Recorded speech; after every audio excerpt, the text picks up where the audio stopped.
Hi, my name is Don Hughes, and welcome to another of our short videos on how to use telehealth and why it's important to our practices. Well, what is telehealth? It goes by many names. It can be called telepsychiatry, telemedicine, teletherapy. They're all the same thing, and they involve essentially one major idea.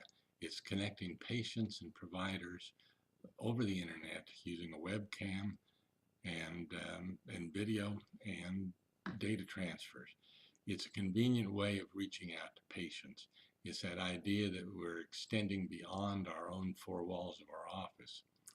That's one of the major reasons why telehealth is becoming such an important delivery mechanism for treatment and therapies, because it allows convenience in a massive way.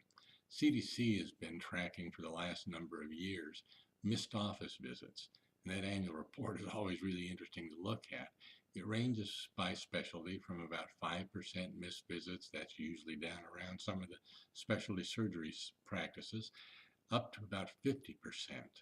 And with the big bulk of clinics having between 30 and 40% missed office, huge loss of opportunity, huge loss of revenue, huge loss of efficiency. That barrier of care of missed visits is fairly commonly described as the travel time, the inconvenience of having to go there. If I live in a large city and I have to cross all the way across town, I may have killed a half a day to go see my therapist. Being able to do that by telehealth outside of regular hours without worrying about traffic, without worrying about parking can be a major plus. So just plain convenience is important. There's other reasons too. Privacy concerns are a major issue for many, many people. You can think of a lot of the therapy sessions that privacy really is important. Even though we're making sure that we're HIPAA compliant, we're doing those things appropriately in our office, sometimes it extends just beyond what we as the therapist and the patient are engaging in. Let me give you an example about Wally. He's a 57-year-old man that's a stroke survivor. He was assigned a speech language pathologist to help him recover much of his speech. Problem was is that their office also treated children, as most speech pathologists do. He would sit in the waiting room with all those kids, with all those speech delayed toddlers, and the only thing he could think of was, I have lost it all. I've been reduced back to being a child. Delivering those same therapies via telehealth in the privacy of his home with his caregiver, his wife in this case, also present with him, was hugely supportive and dramatically improved the results and the outcomes. The other thing about extending the range of the impact of an individual therapist beyond the four walls of their office is it lets us have access to a lot more people, a lot more patients. If we've developed special skills or have a special knack with dealing with certain populations, if I'm a family therapist, do I deal with families with older children? Do I deal with families where parents are contemplating divorce? Do I have a good understanding of what Orthodox Jews look like in their family life, or Muslims, or Mormons, or Good Southern Baptists, or whatever the ilk of, that defines this family?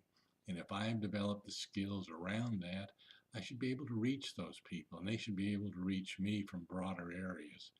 And it's an effective way of matching up skill sets of providers with the predilections of what the patients are looking for, and helps build some of those longer term relationships. The other item is cost. Reducing cost is something that telehealth is very good at. The brick and mortar costs are no longer there. All you need is your computer, your internet access, and your webcam, and the privacy of some spot, and you can conduct therapy. And it's an extremely effective means of doing so. It frees up people, it frees up providers, and can be very cost effective. You can find that many therapeutic modalities actually function better on the internet than they do in person. There's many that they function very similarly or the same, or you can achieve similar outcomes. That's a personal experimental goal to figure out which of those techniques and things work for you. but telehealth is a growing, important part of medical delivery. Patients love it, providers can get enhanced revenue from it, and it can dramatically remove barriers to care. Keep watching, and if you need more information, be sure you go to the support page and find the additional topics you're looking for.